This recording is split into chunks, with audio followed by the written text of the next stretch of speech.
Karen's smug grin was wider than the lake she'd just stolen, and the whole neighborhood was about to drown in her audacity. Her floral dress screamed, "I'm untouchable," as she waved a forged document like a victory flag, claiming our community lake for her cousin's tacky boat rental scheme. The air at Meadowview Lakes was thick with betrayal that humid July evening.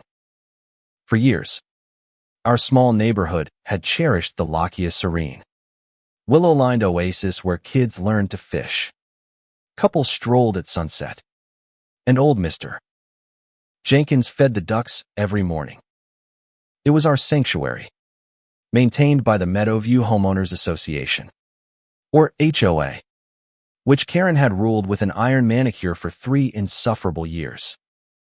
At 5 feet 2 inches and pushing 300 pounds, Karen waddled through our cul-de-sacs like a dictator, her nasal voice barking fines for untrimmed hedges or unauthorized birdhouses.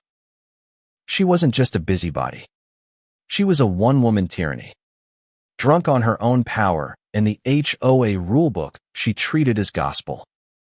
The trouble started when Karen's cousin, Dwayne, rolled into town with a rusted trailer and dreams of turning our lake into a budget water park for his failing boat rental business. Dwayne, a greasy-haired opportunist with a knockoff Rolex, had no business near our water. But Karen, ever the family loyalist, saw a chance to flex her authority. At the annual HOA meeting, held in the community center's stuffy rec room, she dropped the bombshell: the lake was no longer ours. She'd signed it over to Dwayne via a shady land use agreement she claimed was buried in the HOA bylaws. The room erupted. "That's our lake," shouted Maria, a single mom who'd taught her son to swim there. "You can't just give it away," I added, my voice shaking with rage. Karen just smirked, her chins wobbling as she tapped her gavel. "Read the fine print. Peasants," she sneered. "I'm the HOA president. I decide what's best." The fine print, it turned out, was a lie. Karen had forged the agreement, banking on our trust in her authority. She'd even bribed the HOA's part-time lawyer, a nervous kid fresh out of law school, to stay quiet. Dwayne's boats were already docked by the next morning, their engines belching oil into the water where Jenkins' ducks once swam. Maria's son cried when he saw the "no trespassing" signs Karen posted. My blood boiled. I'd moved to Meadowview for peace, not to watch a self-entitled bully ruin it. But Karen underestimated me. I wasn't just a quiet software engineer who kept my lawn tidy. I was a guy with a law degree I'd never used until now. I spent nights poring over the HOA bylaws, a 200-page monstrosity of legal jargon. Karen thought she was untouchable, but she'd missed one clause, buried in Section 17. Paragraph 4. Any HOA decision transferring community assets requires a unanimous vote from all registered homeowners. Unanimous. Not a majority. Not a president's decree unanimous. Karen hadn't even held a vote. Her deal with Dwayne was invalid, and she'd just handed me the key to her downfall. I rallied the neighborhood in secret. Maria, Jenkins, and a dozen others met in my garage, whispering over coffee and rage. "She's been fleecing us for years," Jenkins growled, his hands trembling. "Fines for my rose bushes. Fees for my mailbox gotta go." Maria nodded. "My kid deserves that lake." We hatched a plan: confront Karen at the next HOA meeting, expose her fraud, and invoke another clause, Section 22. The nuclear option: the HOA may be dissolved by a 2/3 vote of homeowners if governance is deemed corrupt or detrimental. Dissolving the HOA would strip Karen of her power and void her deal with Dwayne. It was risky, but we were done being her doormats. The meeting was a circus. Karen strutted in, her perfume choking the room, and began droning about new fines for excessive porch decorations. I stood, heart pounding, and held up the bylaws. Karen, your lake deal is illegal, I said, voice steady. Section 17 requires a unanimous vote.